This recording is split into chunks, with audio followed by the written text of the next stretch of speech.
Okay, today we're going to learn Pesachim Daf Yud Bet, another very interesting daf, as you can already tell from the end of yesterday's. We have a lot of dedications today. A week of learning is dedicated by my parents, Robert and Paula Cohen, in memory of my grandfather, Joseph Cohen, Yosef and Moshe Cohen, Zichrono Livracha. Today's daf is also sponsored by Leslie Glassberg and Adele in memory of her father, Bernie Glassberg, Beryl Ben Herschel Halevi on his Yurtzeit, and by Pamela Kaplan commemorating the 16th Yurtzeit of her father, David Kaplan, David Abba Ben Aharon Zichrono Livracha, by Cheryl Goldschmidt in memory of her father's 7th Yurtzeit, Eddie Tager, Yitzchak Isaac Simcha Ben Yechiel Mechel Zichrono Livracha, and by the Hassenberg family in honor of Stephen Aftergood's 64th birthday. May HaKadosh Baruch Hu bless Stephen to live to be Me'avi Aslim 120, and every day be filled with joy and Torah, with all our gratitude for him in our lives. And finally, for Refuah Shlema for Avdov Shabtai Ben Yehoshua Lev. Okay, we're going to start. I'll just review a little bit from the beginning, and I'm going to give you a little bit of insight into Gefet, and maybe you'll, if your Hebrew's good, and it'll give you some interest in listening. It's a fascinating topic of this week, this daf, which is, we started yesterday with this Mishnah. The Mishnah, just to give a little background, was about what times one has to stop eating chametz, even though by Torah law, 6 hours, the rabbis made it earlier, Rabbi Meir to the 5th hour, the end of the 5th, and Rabbi Yehuda to the end of the 4th. Then we started with this Mishnah in Sanhedrin, which is a fascinating Mishnah, which is really all about how when we have witnesses and the witnesses come and they testify, and one says it was the 2nd of the month and one says it was the 3rd of the month, we can assume that they got confused by the date, and therefore we accept their testimony. So Rashi says at the end of the first Rashi in the Gemara here on Yud Aleph Amud Bet, Rashi says, the 3 lines from the end, he says,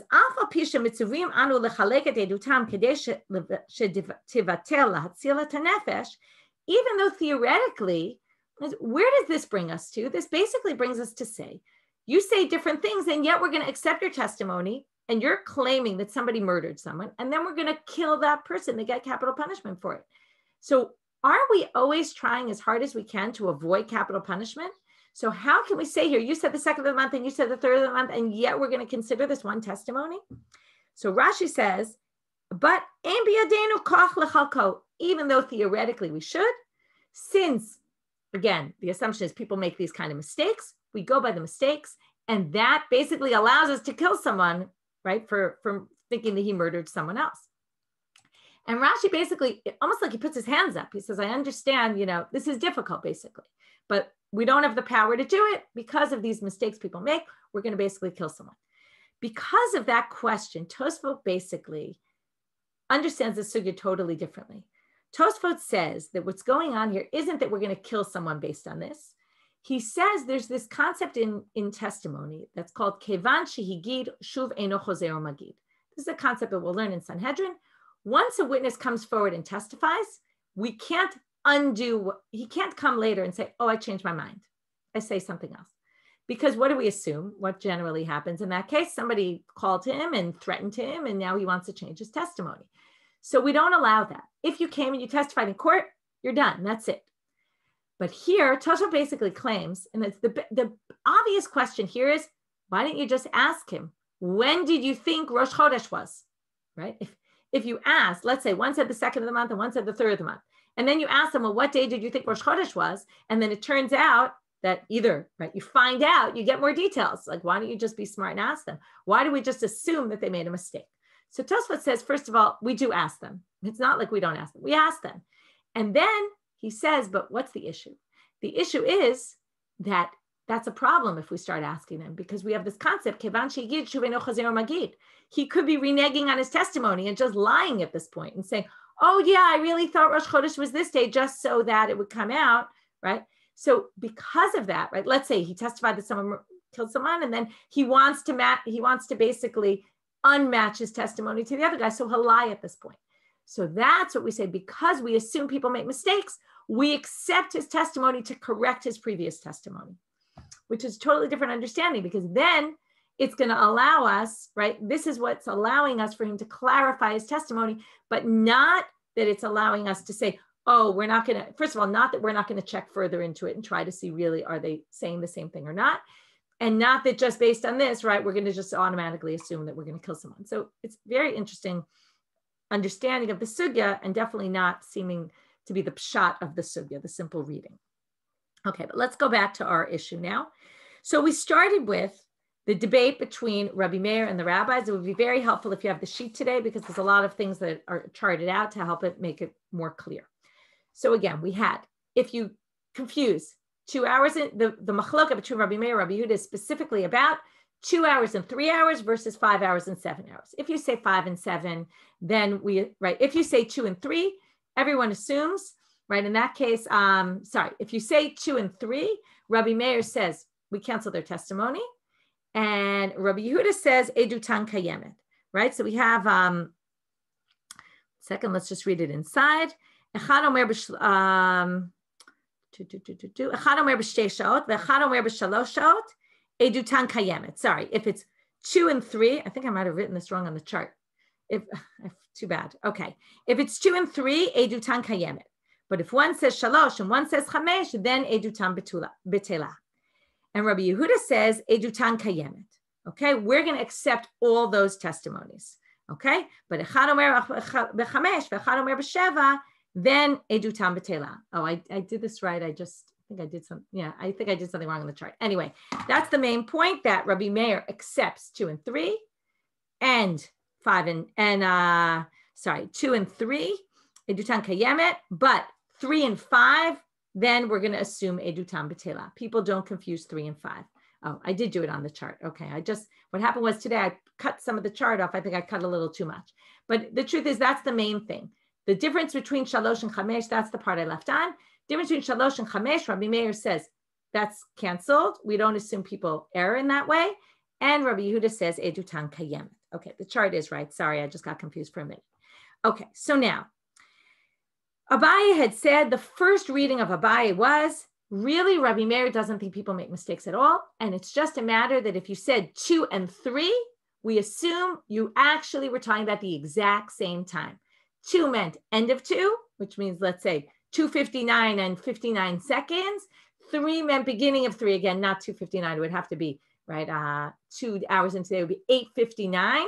And 3 meant 9 and a second, okay? Which basically is kind of the same thing, right? Because any act takes more than a few seconds. So we assume you really meant one and the same.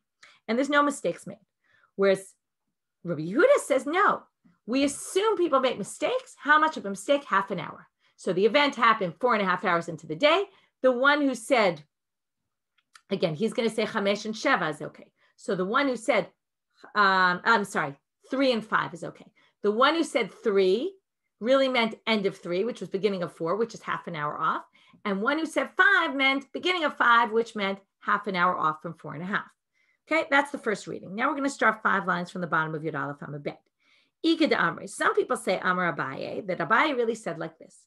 Kishetimtze lomar ledivre Rabbi Meir, Adam to'eh mashu, ledivre Rabbi Yehuda, Adam to'eh sha'a v'mashu. Okay, according to the second reading, everybody thinks that people err. It's just a matter of how much. Rabbi Meir says a little bit. Rabbi Yehuda says more than a little bit, right? An hour and a little bit. How so? L'divrei Rabbi Meir Adam to'eh mashu. Masechet hava o b'sof shtayim hava o b'tchilat shalosh. They give both options because it's a matter of which person made the mistake. So let's do one option. Once you get one, it's obvious the other. If you say it happened at the end of the second hour, right? Then you say v'chad minayu to'eh mashu. Again, you say it happened at 2 hours. 2 hours means the end. 2 hours and 2 hours and 59 minutes into the hour. And the other one said 3 hours, which meant 3 hours and a minute, let's say. And then they messed up by about 2 minutes, a little bit. That's their little mess up. So people do make mistakes. It's just they make very minor mistakes in telling time, which is so interesting to think that you could think that people could be so close to accurate about the time in those days, right? Again, using sundials. Now, sundials are pretty accurate, but to the minute, right? It's a little bit extreme. Forget about if it's a cloudy day and there is no use of a sundial on a cloudy day, which we'll get to later on in today's daf. L'divrei Rabbi Yehuda Adam to'eh sha'a v'mashu. So when it's 2 and 3, Rabbi Meir will say we can assume they get confused by a little bit, but not 3 and 5. You can't say those are the same. But Rabbi Yehuda, who says 3 and 5 is okay, Adam to'eh sha'a v'mashu, and therefore Masechet o b'sof shalosh o b'tchilat chamesh. So let's say the event happened at the end of 3 hours, which is basically 4 hours into the day at 10 o'clock in the morning. The one who said 5 was off by about an hour, right? It happened, let's say, a bit before at 4, at 10, let's say 10 o'clock in the morning, right? Because 4 hours into the day is 10. And the other person said 5, meaning the end of the 5th hour, right? So so the one who said 3 meant end of the 4, which is end of the 3rd hour, which is the beginning of the 4th, that's fine. The one who said 5 meant end of the 4th hour, which is an hour off, basically. But there's a bit of a problem with this. What's the problem? He said the following, what Abaye, the second reading of Abaye to Rava. Amal, and he said the following question along with it. If we really look into these witnesses, one said 3, one said 5. So we offer the possibility that the one who said 3 meant end of the 3rd hour, and he was correct. By the way, just to point out, we only assume that one of them is making a mistake. Why we don't make assumptions that both are erring, we don't. I don't know why. But the issue is always that one person had it right and one person made a mistake. So in order to assume how this worked, we assumed that the person who said 3 meant the end of 3. The person who said 5 meant the end of 5, and they're off by an hour, right? So that works according to this explanation. But he says like this: if we were to be daikina bahane sadeh and really check, dahai dekamar shalosh b'tchilat shalosh, maybe we find out that the one who said 3 didn't mean the end of the 3rd, right? Before we said maybe it was all just semantics, but maybe we're assuming that he meant the end of 3, but maybe he means the beginning of 3. V'hai dekamar chamesh b'sof chamesh, and the one who said 5 meant the end of the 5th hour, which basically means how much of a difference between them? 3 hours, right? Now, according to what you said, Abai, people only make mistakes of an hour off. So it's possible, right? Anything's possible. If we're going to say, whenever anyone says a time, it could mean the beginning of the hour, it could mean the end of the hour, then you can't assume that the 3rd meant the end of the 3rd and the 5th meant the beginning of the 5th, and there's only an hour between them. There could be 3 hours between them, beginning of 3 to end of 5. So v'havya ejuk mukheshev, what would happen in that case? If the one who meant 3 really meant beginning of 3, and the one who said 5 really meant end of 5, and people don't make mistakes of 3 hours, then we're going to end up with edut macheshet. These are clearly, they're each trying at a totally different time. V'lo katlinan, and then we shouldn't kill the person who lied about this. V'ana nekam, we shouldn't kill the person who they claimed was murdering, because they have contradictory testimony. And therefore, because we're making some assumption that 3 meant end of 3 and 5 meant beginning of 5, and people only make mistakes of an hour. Well, if people only make mistakes of an hour, we can't possibly kill a murderer based on testimony that one said 3 and one said 5, because maybe 3 meant beginning of 3, 5 meant end of 5, and they're for sure contradicting each other according to your understanding. And the Torah teaches us from a drasha in the pasuk where it says you judge the person, and the community should try to save him. That means we try to save people who murder, in other words, who are convicted of murder, until we for sure know that they've murdered. And here you have a huge question mark. It doesn't make sense that we should accept witnesses like this. So therefore, Ela Amar Rava says you must have it wrong. It must be like this. L'divrei Rabbi Meir, and he makes a big jump from what Abaye said. Adam to'eh 2 sha'ot chaser mashu. L'divrei Rabbi Yehuda, Adam to'eh 3 sha'ot chaser mashu. He thinks that the range of error must be much larger. Otherwise, there's no way we would accept 3 and 5, or even 2 and 3. 2 and 3 could be a difference of 2 hours, because 2 can be beginning of 2, 3 can be end of 3, which is 4, 2-hour difference. And likewise with Rabbi Yehuda, 3 and 5, 3 could be beginning of 5, beginning of 3, 5 could be end of 5, which is 6, difference of 3 hours. So therefore, Rava says the only way to understand the sugya is to assume the margin of error. How much we assume people confuse time must be much, much larger than you thought. 2 hours or 3 hours. So let's read the details now. Again, we're going to do this just like we did with Abaye. L'divrei Rabbi Meir, Adam to'eh 2 sha'ot chaser mashu. According to, again, this is just a repeat. We're now just introducing this section. According to Rabbi Meir, this is explaining the details. A person might get confused 2 hours minus a bit. Maseki hava. So when did the murder happen? Let's just say either bitchilat shtayim or besof shalosh. It was either the beginning of the second or the end of the third, right? Matching one of the testimonies. V'chad minayu, as he's giving the biggest possible range. V'chad minayu katai shtesha chaser mashu. You see the big difference? Last time we said it was either the end of the first hour and the beginning of the later hour.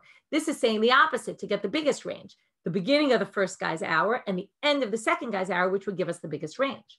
So if it's 2 and 3, right? So beginning of second or end of third. And one of them was mistaken, katai b'shtei sha'ot chaser mashu, by 2 hours minus a bit, right? He said the beginning of the second, and he said the end of the fourth, right? So the end of the fourth would be a little less than 2 hours after the second. L'divrei Rabbi Yehuda, Adam toeh 3 sha'ot chaser mashu. Ma'aseh ki hava o b'tchilat 3 o b'sof 5. Again, take the biggest range, beginning of the third or end of the fifth. V'cha minayu katai 3 sha'ot chaser mashu. And then one of them was off by 3 hours minus a bit. Okay, so it's the exact same thing. It's just, we're now saying 3 and 5, beginning of 3 to end of 5. That gives us a range of 3 hours. Okay, so basically we have 3 just to review, and you can look at the chart, it's very helpful. 3 options. Either first option of Abaye, Rava, who said only 2 and 3 we allow, not 3 and 5, says that people don't make mistakes at all. 2 and 3 really just means one and the same. But one who said 2 means end of 2. One who said 3 means beginning of 3 or the revert, right? That you could say it like that. Rabbi Yehuda had said chatzi shah. Okay, then we have the second version, which is everybody, and now from here on in, everyone thinks people err in time. It's just a matter of how much. So according to the second reading of Abai, either Rabbi Meir says just a bit, a little before the hour, a little after the hour, or according to Rabbi Yehuda, an hour and a bit, or, right, because you'd have to get from 3 to 5, you'd have to have an hour and a bit. 3 means end of 3, 5 means beginning of 5. There's just a bit of difference between an hour and a bit of difference between them. Rava says no, shtei sha'ot chaser mashu, because he's going to get the widest range from the beginning of that hour to the end of the other hour, and therefore we're going to have a wider range of 2 sha'ot chaser mashu, or according to Rabbi Yehuda, 3 hours chaser a little bit.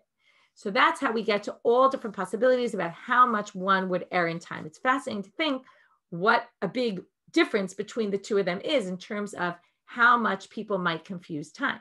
Now we're going to see how this gets back to our issue, right? There's pictures in the Steinsaltz, thanks for pointing out, Gita. There's pictures in the Steinsaltz which are very helpful that show all the arrows and charts in the Koran. And also, just to look at the chat for a minute, the issue with these hours, as I mentioned yesterday, just to be clear, we don't mean exactly 60 minutes. It all depends on what time of year we're talking about and how long each hour is. Right? That's Sha'ot Zmaniot, which I mentioned. Shuli Mishkin has a great article. I think I mentioned it yesterday. Definitely worth reading for this stuff, which is all about how they told time in those days. And she says very interestingly that the Romans are the ones who created this idea of Sha'ot Zmaniot.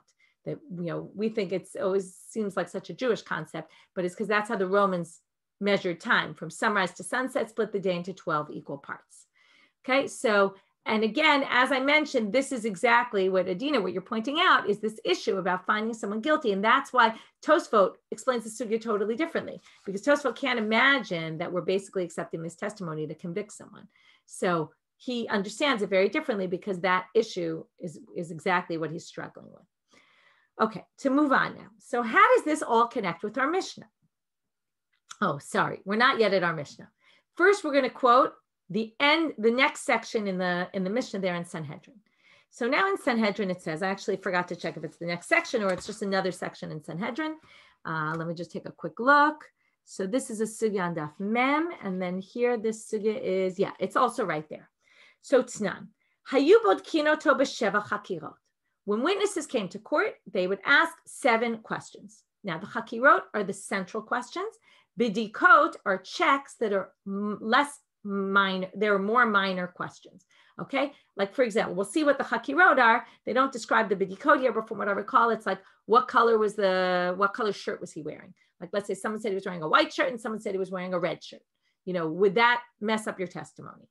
So there's a difference between the main central questions and contradictions there versus the contradictions in bidikot. So be'ezo sha'a, what are the chakirot? Be'ezo shavua, what, okay, shavua doesn't mean week here. It means what cycle of the Shemitah year did it happen? Be'ezo shana, what year did it happen? In other words, they counted years, you see from here, in Shemitah cycles. It was the first, second, third, fourth, fifth, sixth, or seventh year of this Shemitah cycle. That's how they would count it, because of cycles of 7 years. Which year was it? Be'eze chodesh, which month? Be'kama bechodesh, what day of the month? Be'eze yom, what day of the, what month of the year? What day of the month? Be'ezo sha'a, what hour of the day? Be'eze makom, and where did it happen? These are the basic questions of any event. And it also says, v'tnan, it says, continues in the Mishnah, ma ben chakirot lebdikot. What's the difference between chakirot and bdikot? So, in other words, halachically, chakirot, if it's one of these major questions, amar echad mehen, eini yodea. If one of them says, I don't know the answer, edutam betela, we don't accept their testimony at all. If you can't tell me what day it happened, what hour, where it happened, we don't accept you. B'dikot, afilu shnehem omrim einanu yodim. Here, even if none of them know the answer to the question, what shirt was he wearing? What color shirt? What did it say on his shirt? What, right? If none of them know the details of that, edutan kayemet, we still accept their testimony. So behevinam ba was asked there in the Gemara, ma'ishna chakirot u'ma'ishna b'dikot. What's the difference between them? And the answer given was amrinan chakirot. By the way, I didn't say this, but this whole section is coming to question the assumption that people make mistakes. Okay, we're going to see why. So when it comes to chakirot, amar chamehen eini yodea edutam betela. Why is that? We need some background. Edim zomimim. What does this mean? So let's do some even earlier background. If two witnesses come to court and say, I saw somebody murder, right? Joe was killed and Jane murdered him. And then two other witnesses come to court and say, hey, I was there at the murder scene and it wasn't Jane who killed, it was Jack who killed him. Okay, so what do? We have two witnesses say this, two witnesses say it was, different people. We don't know, according to the Torah, we believe any two witnesses, but these two witnesses contradict each other. We throw them all out of court because we don't know how to rule. But if, that's assuming they all hold up to the test and their stories, work together. But if we have two witnesses that come and say, Jill murdered him on this and this day at this and this time, and two witnesses come forward and say, we were with Jill at that hour somewhere else, then we believe those two witnesses because they're not contradicting. They're just saying they're going to testifying about Jill, and we accept testimony about Jill. So it doesn't end up contradictory testimony. Why this works is a whole, one can explain it that way. One could say it's just a chiddush of the Torah that this is just how we do it because they needed some way to be able to figure out who's right and who's not. In any case, we'll get to all this in Masechet Makot. So basically, if that's the case, they now say in order for witnesses to have credible testimony, it has to be testimony that potentially someone could knock out and say, we were with you at that time in that place. So if you say, I don't know what place it happened, or I don't know what time it happened, no one can come along and knock you out. And therefore, since you can't be knocked out, your testimony is not acceptable, right? There's a correlation there. We only allow you to be a witness if there's potential that someone could be what they call mezim otcha. They could come and say, we were with you at that time, at that place. So if you don't give any of the chakirot, if there's one of them you don't know, then no one can ever contradict your testimony because you could always say, oh, it was a different year I was talking about, or it was a different month, or was it, and then they can't contradict you. But bidikot, okay, but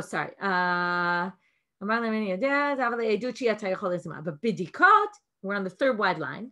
But if you have a debate about what color his shirt was, or you don't know what color his shirt was, you still said what day, what time, and people could still knock you out on that. Therefore, we accept your testimony. Now,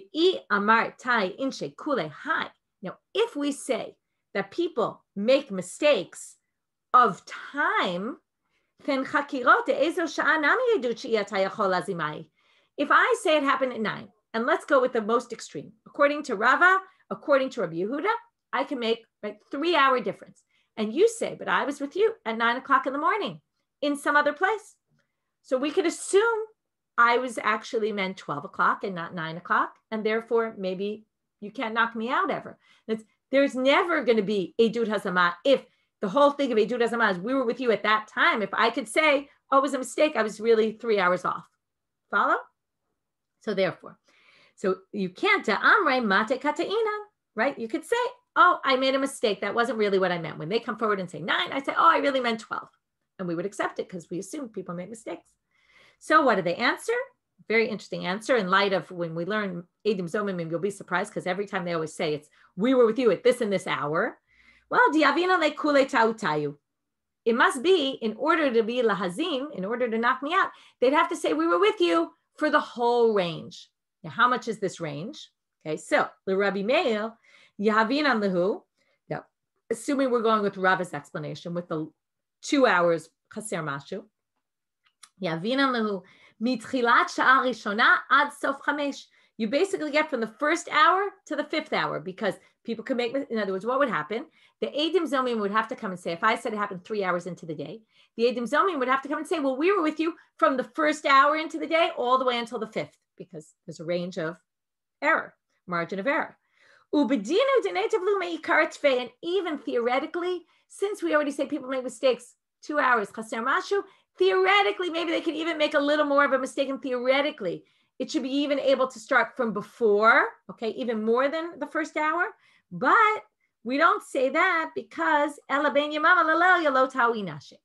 people don't confuse, and this is what we talked about before. We're going to talk about even more, that there's times in the day where people don't confuse, right? Before sunrise, no one's going to say, oh, I was confused and I thought it was 3 hours into the day. That's not possible, okay? Or we saw after midday, the sun is already on the other side of the sky, or by sunset, okay? So theoretically, you could have given him a little more, but we don't give any more than that because then you're already in a different realm of time, different type of time.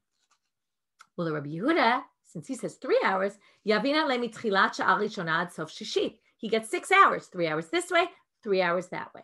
But again, right, the reason they're picking the 3 hours into the day is because that's the case where you'll end up with a maximum. If let's say you said 6 hours, or let's say you said 5 hours, you're only going to get time on the early part of the morning and you won't get time later in the day once the sun switches to the other half of the sky. That's why they're picking the example where you'll get the most range. Ubedinu denetiv lu meikar tfei, and likewise, like we said with Rabbi Meir, also Rabbi Yehuda, you should get a little extra time, but ben yamama lelel yalo tawi nashe. But we're not going to do it any earlier because again, you're on the cusp of sunrise. So we're not going to give you any time before sunrise. And therefore, lo tau inshe, right? In that kind of thing, people don't make mistakes. Ubedinu denetiv lekame. So first they say, right, netiv lu meikar tfei. And also, bedinu denetav lekame tfei. Also, we should give you further on after the 6th hour. But again,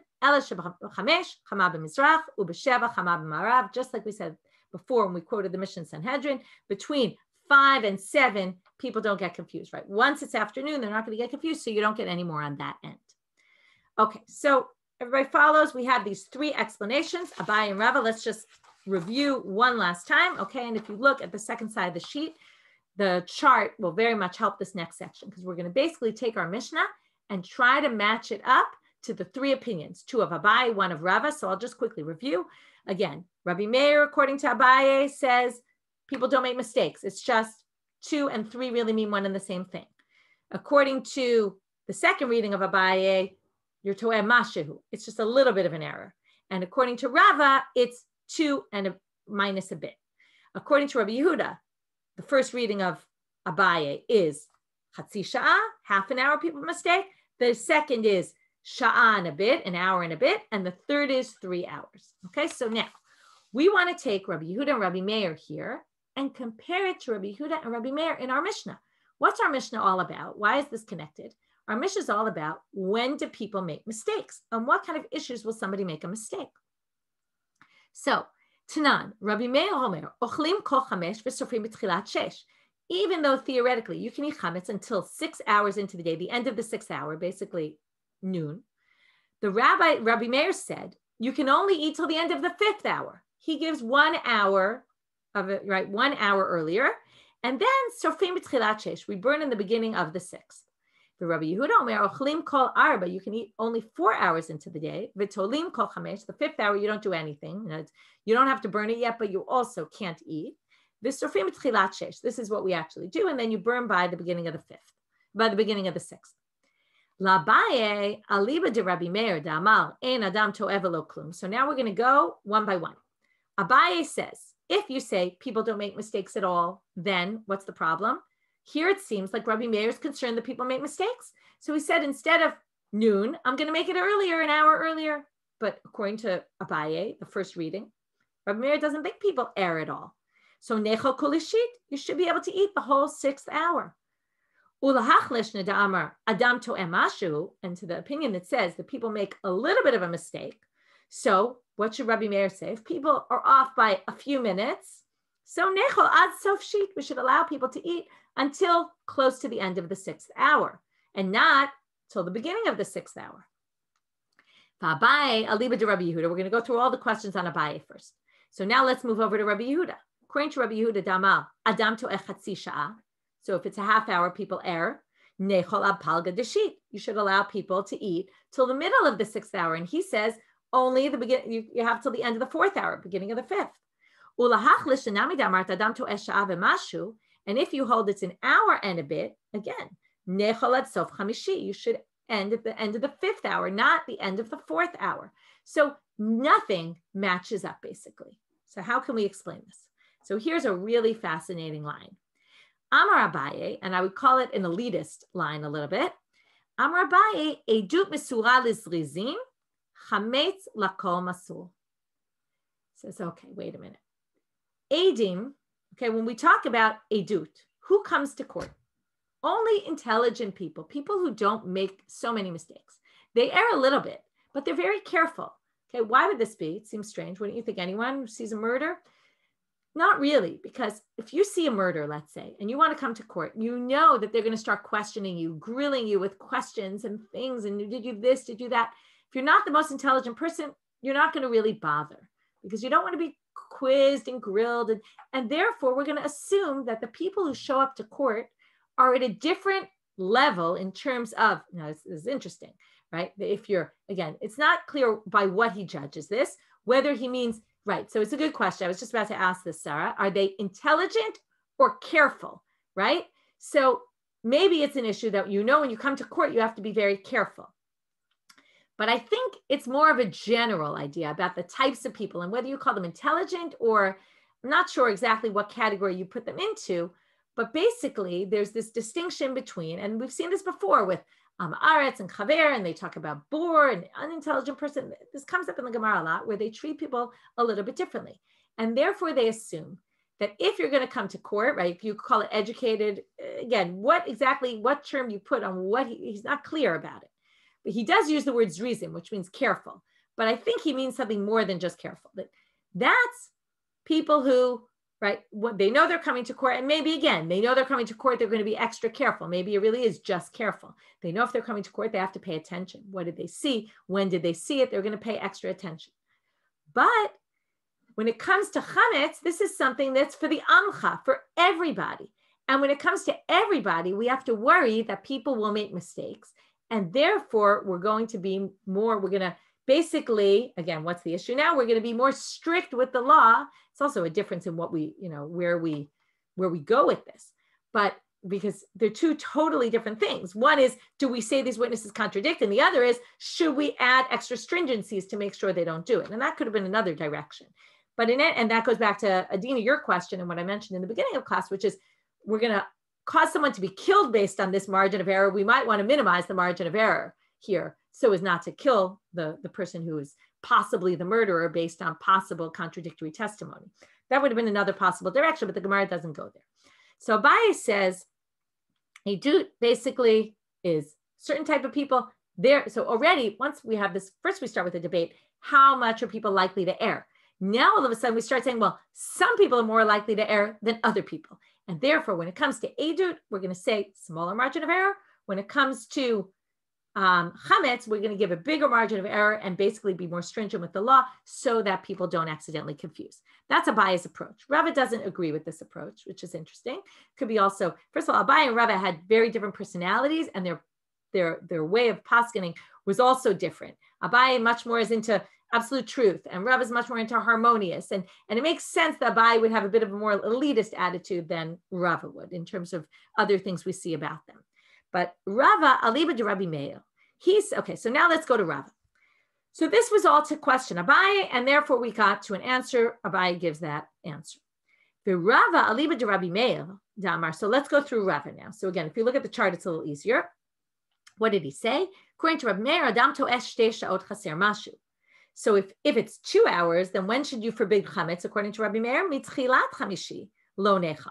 Right? We should already start from the beginning of the 5th hour, 2 hours before midday. So what do they answer? We don't get confused between 4 hours into the day and 6 hours into the day. Why? And that would be the end of the 4th hour. It would be 2 hours. Those 2 hours we don't confuse. Again, it goes back to what we said. Because chamesh chama b'mizrach v'shiv'a chama b'ma'arav. Right? 5 hours into the day, it's on the east. 7, it's in the west. Therefore, between 4 and 6, it's already in the middle of the sky. Therefore, we're not going to confuse 4 with 6. That even if in testimony, we might confuse 3 and 5, but we're not going to confuse 4 and 6. In other words, there are different cases. But if you're going to say that people don't confuse those, people know exactly when the sun is in the middle of the sky. Well, then b'shit nami nechol, you should be allowed to eat the whole 6th hour because you know exactly when it's midday, when you look up and the sun's exactly in the center of the sky. So Amar Abba Barava, no, shit yoma b'karnatakai. Already in the beginning of the 6th hour, it's already close to the center of the sky. And therefore, it's already starting the 6th hour, there's reason for confusion. That's why they ended at the end of the 5th. The Rava aliba de Rabbi Yehuda, Damar Adam to'esh shalosh sha'ot chaser mashu, mitchilat arba lo nechol. So this is obvious, if it's 3 hours of error, so we should start from the beginning of the 4th hour, not the end of the 4th hour. We should have 3 hours margin of error. So they say, chamesh chama b'mizrach, v'sheva chama b'ma'arav. Again, the same answer, right? B'kol shekein daled. If you can distinguish between 5 and 7, for sure you're going to be able to distinguish between 4, beginning of 4, and the end of 6, for sure. So then, ihachi b'chamesh nami nechol. So again, well, then you go back to the original question. If that's the case, then at least the 5th hour, you should still be able to eat until the end of the 5th, right? We already said already beginning of 6, we could see. But why does Rabbi Yehuda say end of 4th and not end of 5th? So Tirgama Abaye liba de Rava. Again, Abaye answers for Rava on this question. Edut mesura lizrizim chametz masur lakol. Okay, Abaye answers on his behalf and says, oh, now we could use my answer, which is we distinguish between chametz and edut. Okay, so now they say, Rav Amar, lav hainu tamad Rabbi Yehuda. That's not the reason why Rabbi Yehuda says it. Rabbi will not accept that answer. Ela Rabbi Yehuda l'ta'ameh. Rabbi Yehuda goes l'shitato. What's his issue? And now we're going to say it has nothing to do with margin of error. It's a technical issue. What's the issue? Ta'amar, in other words, it has a little to do with you can't eat the last hour because you might confuse. But why 2 hours before that? Okay, right? Why end of 4th? Sorry, why 1 hour? Why end of 4th and not end of 5th? So he says, Ta'amar ein bior chametz ela srefa. He says the only way you can do bior chametz is by burning, right? Theoretically, you could eat, you could give it to your dog, you could, right? There's all different kinds of ways. You actually can't eat because it kicks in after you can't eat anymore. But you could give it to a dog, you could destroy it, you could come up with some way. You don't necessarily have to burn it, but he says you have to burn it. Well, if you have to burn it, you're going to need time to prepare your fire. So therefore, we say end time for chametz is, and this is like what we do on Erev Pesach. Right? Everyone's busy eating till the last time they can eat. I don't know if everyone does this, but in my house, right? Till the kids wake up and whatever, everyone's busy. Oh, let me get my breakfast in, my chametz breakfast. And then after that, you go to burn the chametz. It takes you some time. So you need time to go find the spot, make the fire. So because of that, they give you an hour in between, and that's why they ended an hour before they really needed to. So it's a technical issue. But Eitive Ravina LaRava, Ravina brings a question against Rava from the following source. Rabbi Yehuda himself, where it said, Ein bior chametz el estreifa, Amar Rabbi Yehuda ematai, when is this true? Shelo b'shat biuro. That's when it's, let's say, the 14th in the morning, early in the morning, and you want to burn your chametz, you should be burning it. But aval b'sh'at biuro, but if it's the time for burning and you're running out of time, hashbatato b'chol davar, get rid of your chametz. Don't bother wasting your time trying to make a fire. You can get rid of it any way you want. If that's the case, we don't need to give you a whole hour to burn your chametz because you can find some other way to dispose of it that you wouldn't need to spend time finding twigs, making your fire, etc. So therefore, Rava, we reject that answer. El Amar Rava, and I told you we get back to this. Gzera mishum yom ha'meunan. The reason he said 4 hours into the day is because on a cloudy day, they wouldn't be able to tell time properly. And therefore, we wanted to make sure that if it was cloudy Erev Pesach, we wouldn't have an issue. And therefore, they said every year we're going to do it like this, just so that we don't have a problem. By the way, this whole thing of the clouds comes up, if you remember, in Brachot about people accepting Shabbos by accident too early, thinking that it was night, it was a cloudy rain, it was a rainy day, it got dark. And you could see how, right, for us, this would never really happen. Although there are some times where you're, the day, I certainly when we change the clocks, it's very confusing to people time, right? If you're not actually looking at a clock, you get very confused about the time of day because you're used to the sunlight. We even are dependent on sunlight to teach us certain times of day. It's actually very funny that we're learning this today, just because this morning we had a power out the entire night. It was a planned power outage for the electric company. And I woke up in the morning at 5 to finish preparing, and it was dark in my house. And I was thinking about this whole thing. We had no natural light and no, it was a funny thing, this whole thing about time and night and distinguishing between times. It was very relevant to me this morning. Anyway, ihachi. So now the Gemara says, well, if it were worried about Yom HaMeunan, arba shonami lo nechol. But then we won't know at all what time it is that day. Maybe we should start even earlier saying, don't eat chametz. So Amar Papa, there's a funny line, arba zman seuda lakoli. That's the time everybody ate in the morning at 4 hours into the day. So everybody knows when 4 hours into the day is. Now, this is a good question. Why does that mean everyone knows? So first of all, we're programmed a little bit. We wake up at a certain time. Even if we don't look at a clock, we kind of know when time is. But a better explanation I heard is everyone starts getting hungry at that hour. By the way, in Israel, they have aruchat eser. That's right. It sounds like it's from here.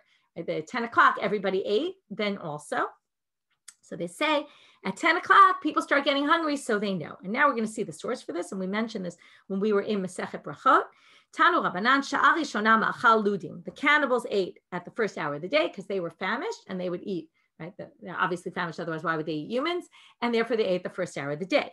Shniyah ma'achal listin, the robbers, they would be up all night robbing. They would apparently sleep for like the first hour of the day, and then they would wake up and eat. Shlishi, and they don't like to wait for anything, so they would eat right away when they woke up.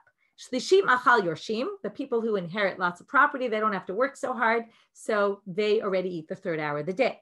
Revi'im machal poalim, the fourth hour, the workers, because they have to go to work early, they go at 6, and then after 4 hours, they take a break and they eat.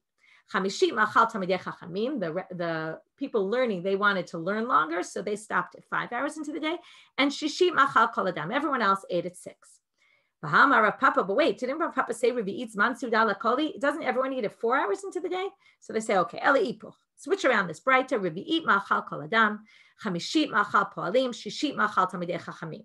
Okay, the 4 hours is when normal people eat. The poalim, because they were working, they had to wait an extra hour. It's a good question who the kol adam is. If they're not the people who inherited all this property and they're not the workers, maybe it's people who work for themselves and don't work for other people.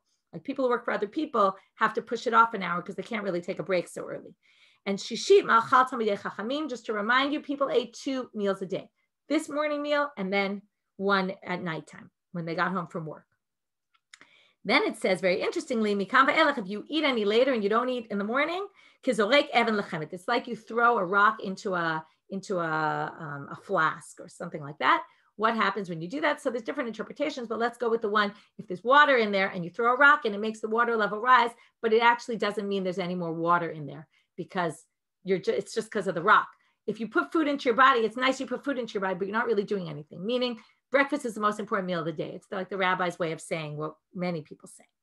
Amar Abai lo amaran ela de lo taim midi b'tzafra. By the way, Abai is always talking about food. Remember, he was poor and all that. Makes sense. So here's another line about it. That's only if you don't eat anything in the morning. But if taim midi b'tzafra, if you eat a little snack in the morning, then late lambad, then you can actually eat later. And maybe he was forced to eat later because maybe he had to work harder than the average person.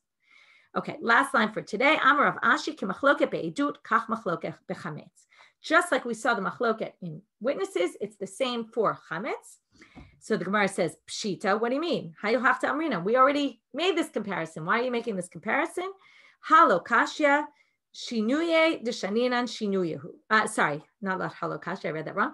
Hakamashmalam. Well, this line comes to teach us. Shinuye Deshaninan Shinuyehu velotema tenahi. Don't think that the difference, we set up this difference between Rabbi Yehuda and Rabbi Meir in Sanhedrin and Rabbi Yehuda and Rabbi Meir by us. And then we answered answers, why they're really one and the same. They're based on the same principles. It's just a little bit different because Chametz is Masur Lakol, and that's Masur Lizrizin, or right, or Rava's answers that it had to do with Yom Unan maybe. But they're really one and the same. And don't think that there's debates among the Tanaim what Rabbi Meir and Rabbi Yehuda actually held. Maybe the one in Sanhedrin is one approach and the one here is another. No. All those answers we gave, this is actually interesting because often we give answers when we're stuck in a corner in the Gemara and maybe they're just stam answers. They're saying, no, those are good answers. And don't think that there's two different approaches of Rabbi Meir and Rabbi Yehuda and what they actually thought based on the different Mishnayot, but really they agree and they all fit in together. Okay, that's it for today. We'll start tomorrow with this issue of differences between sunrise and just before sunrise, where people confuse things like that, etc. Okay, have a great day, everyone.